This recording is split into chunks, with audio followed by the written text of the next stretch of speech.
the Sarge's Box Talk. It's been a while and there's been a lot of previous good fights that I haven't got a chance to talk about.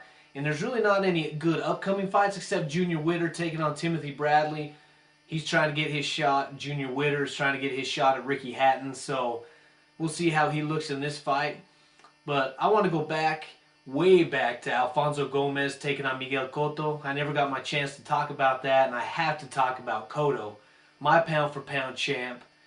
Look, this was a knockout that I don't even know what to say. That was embarrassing on Gomez's part. It was embarrassing on the contender promoter's part. Gomez was outclassed. This is a guy that hadn't been knocked out or knocked down in his career and was knocked down by Cotto with a body shot. He was knocked down with a jab ultimately, and the doctor, not the coroner, but the doctor stopped this fight because he had seen enough punishment. It was sad. I actually felt bad for Gomez, even though he was a contender fighter, and I don't care for any of those guys. But while I give Cotto props for that, I always have to give my Mayweather diss in, right? So I'm going to take this opportunity. When I looked at Alfonso Gomez and Floyd Mayweather Jr., they both have a common opponent, which is Arturo Gatti. Now, Mayweather knocked Gatti out in the 6th round due to his corner stopping it, and Gomez knocked Gatti out in the 7th round with a legitimate 10 count knocked him out, not the corner stoppage like Mayweather had. So if Gomez knocked out Gomez knocked out Gatti and Mayweather knocked out Gatti, does that mean Gomez and Mayweather are on the same lines here? No, I'm just kidding. Look, I know Gomez is way under Mayweather, but I think we kind of got a little precursor to what would happen to Mayweather if Cotto ever got his hands on him.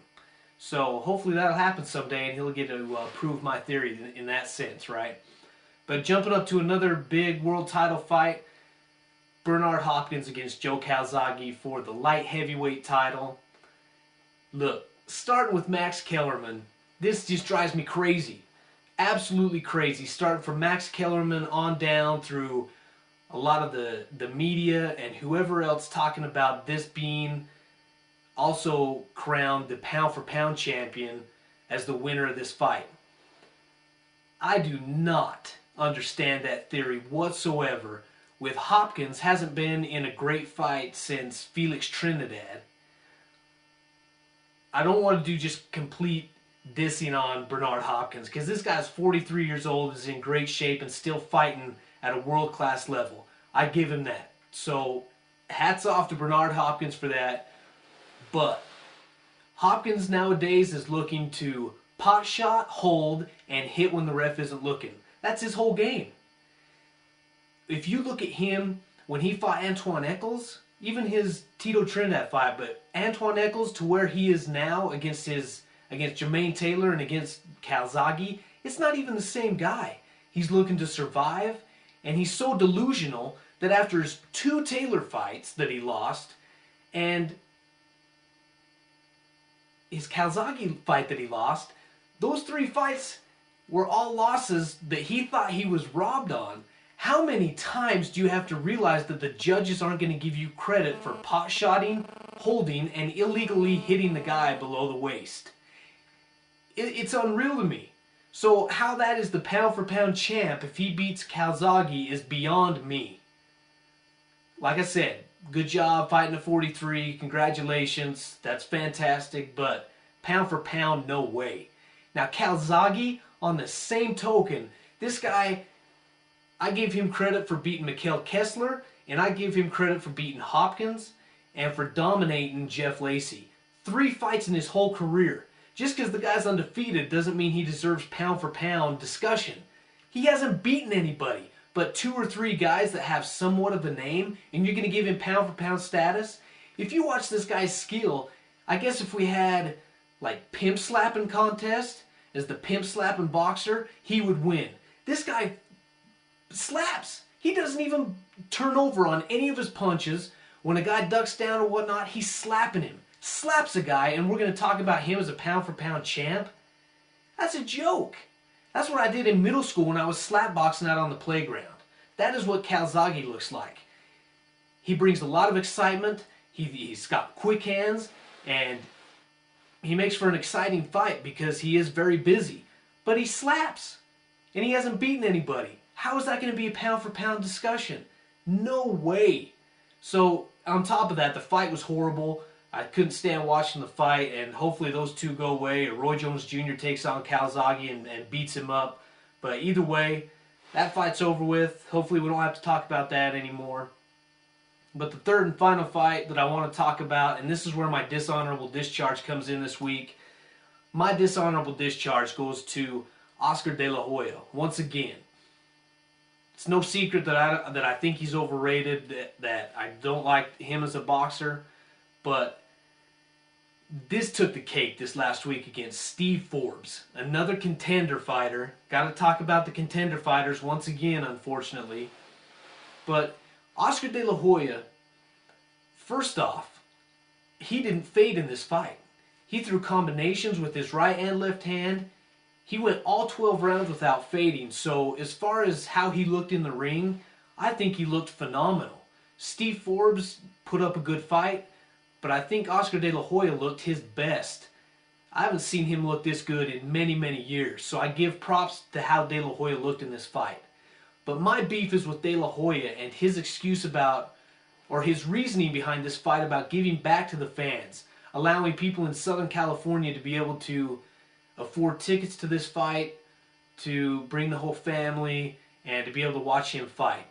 Now that sounds good on the outside, but if you look at the undercoating of this, that undercard was pitiful. No one would have wanted to watch that undercard. And on top of that, who would have paid to watch De La Hoya fight Steve Forbes? Nobody. And he knew that. He knew no one would buy that fight, so all of a sudden, out of the goodness of his heart, he's giving back and fighting on HBO, no pay-per-view, so he's giving back to the boxing fans on his farewell tour. That's garbage. If he wants to give back to the fans and leave his legacy like he says he wants to, then fight on HBO your last 3 fights. Fight Mayweather in Dodger Stadium and give the fans a $5 a seat ticket for every seat in that stadium.